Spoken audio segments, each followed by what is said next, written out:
लोकसभा निवडणुकीनंतर आता कोकण पदवीधर निवडणुकीवर सर्वांचं लक्ष आहे. विशेष म्हणजे लोकसभेमध्ये खांद्याला खांद्या लावून मित्रपक्ष म्हणजे मनसेनी पाठिंबा दिला होता. आपल्यासोबत उमेदवार अभिजित पानसे आहेत.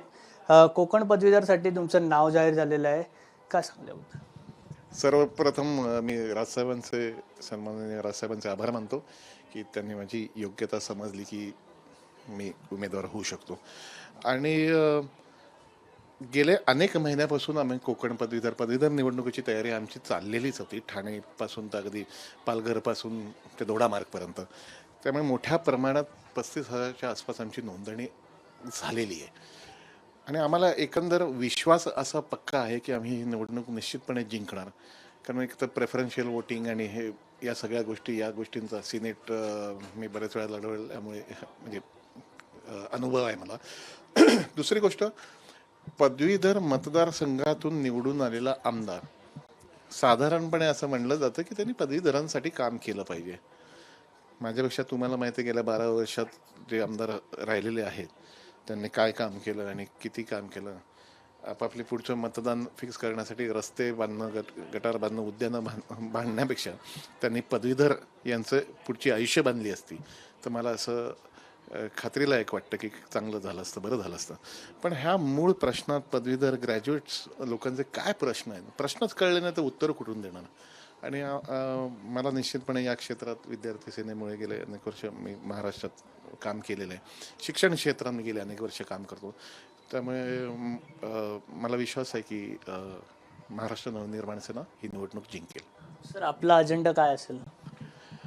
अजेंडा तर खूप आहे. मी अगदी एक निश्चितपणे सांगतो की आजच उमेदवारी जाहीर झाली आहे. तरीही मला माहिती आहे कोकण पदवीधर आमदार झाल्यानंतर काय करायला पाहिजे. ॲक्च्युली लोकांचा जाहीरनामा, वचननामा असतो, पण आमचा रोजगारनामा येईल याच पुढच्या काही दिवसात. तुम्ही 2 गोष्टींवरती मुख्यत्वे करून भर द्यायला पाहिजे. ग्रॅज्युएट झालेल्या लोकांचं म्हणजे एकतर कोकण हा एक समृद्ध एरिया आहे, 700 किलोमीटरचा सागरी किनारा आहे.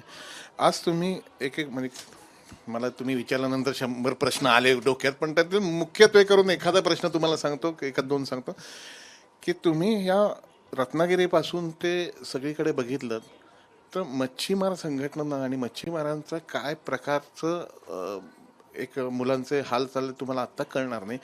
कारण मोठमोठे ट्रॉलर्स येऊन जे काही मासेमारी करतात तुम्हाला एक धोका लक्षात येत नाही. ते सगळे साऊथ इंडियन्सच्या हातात गेलेलं आहे. आपली मुलं तिथे फक्त काम करायला म्हणून उभी राहणार आणि पैसे घेऊन जाणार ही लोक. ही सगळी चेन जी आहे ही भयंकर घातक आहे महाराष्ट्रासाठी. या विषयाकडे आम्ही काम करतोच आहोत. पण हे का असं घडतं? साधे उदाहरण सांगतो की 4 महिन्यापूर्वी जेव्हा मत्स्य धोरण राज्याचं ठरवलं जातं तेव्हा रत्नागिरी मत्स्य विद्यालयाला त्यात स्थान नव्हतं. 4 महिन्यापूर्वी आम्हीच रत्नागिरीतच प्रेस कॉन्फरन्स घेतली, मी स्वतः घेतली आणि आम्ही ही मागणी केली. दुसऱ्या तिसऱ्या दिवशी मत्स्य विद्यालयाच्या प्रतिनिधींना त्यात स्थान दिलं गेलं. कौशल्य विकास, मी माननीय मंत्री लोढाजींशी पण बोललो, कौशल्य विकासमधून मत्स्यविषयक 2 विषय होते ते गाळले गेले. तुम्हाला जर शिक्षणच नाही मिळालं तर तुम्ही त्या रोजगाराच्या संधी उपलब्ध असून करणार काय? त्यामुळे अशा प्रकारची यंत्रणा एक उभी राहिली पाहिजे. शिक्षण या विषयातलं मी अत्यंत जबाबदारीने सांगतो की मला कळतं आणि त्यामुळे त्या प्रकारे प्रोफेशनल शिक्षण जर दिलं गेलं तर आपल्या मराठी मुलांचे ट्रॉलर्स का नाही उभे राहणार? या अनेक आहेत. आता आपल्याला आंबाच माहिती आहे की जो निर्यात होतो. कोकणातल्या अशा हजारो गोष्टी आहेत ज्या निर्यात होतात.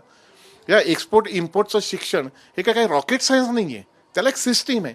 या प्रकारचा जर रोजगाराचं साधनं, संधीची उपलब्धता जर दिली, प्रशिक्षणाची हे केली, मला वाटतं की कोकणातल्या मुलांना शहराची वाट पकडावी नाही लागणार. या सगळ्या गोष्टीचा एक अत्यंत विचारपूर्वक, अभ्यासपूर्वक आम्ही काम करतोय. हे काही निवडणूक आज आली, पण या गोष्टी मी 4-5 महिन्यापूर्वीच्या गेल्या वर्षांच्या सांगतोय. या सगळ्यांचा जर विचार केला तर कोकणातली समृद्धी ही ऐश्वर्यात बदलता येईल. आणि आमच्याकडे बऱ्याच कल्पना आहेत. आता पुढचा आमचा जो रोजगारनामा येईल त्याच्यात तुम्हाला कळेल. सर, आता भाजप आणि मनसे आता दोन्ही आता मित्रपक्ष या निवडणुकीमध्ये समोर येणार आहे. आणि दुसरं म्हणजे 2 टर्मचे आमदार निरंजन डावखरे आहेत, काय वाटतं तुम्हाला? तुम्हाला काय वाटतं त्यांनी पदवीधर म्हणून गेले 2 टर्ममध्ये काय केलंय? असं मी काय दुसऱ्याच्या निगेटिव्ह याच्यावरती हे लढवण्याचा माझा उद्देश नाहीये.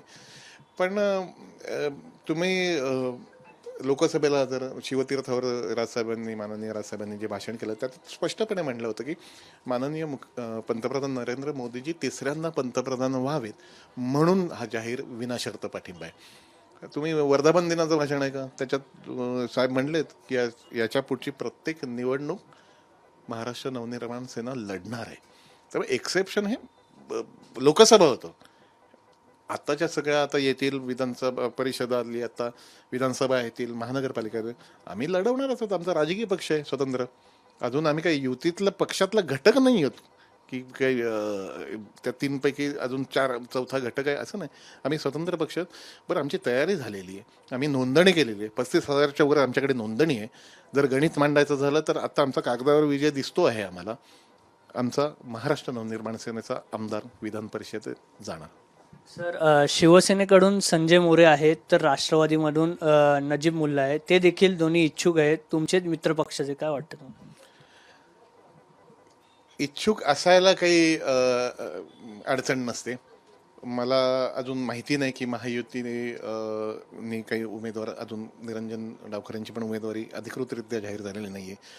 तसंच महाविकास आघाडीची पण अधिकृतरित्या जाहीर झाली नाही. मला असं वाटतं की आज उद्या होईल ती, आणि तो त्यांचा प्रश्न आहे, त्यांच्याविषयी आम्ही काय बोलणार. धन्यवाद ABP माझ्याशी बातचीत करण्यासाठी. व्हिडिओ जर्नलिस्ट उत्तमसह हितेश पांचाळ, ABP माझा, ठाणे. ABP माझा, उघडा डोळे बघा नीट.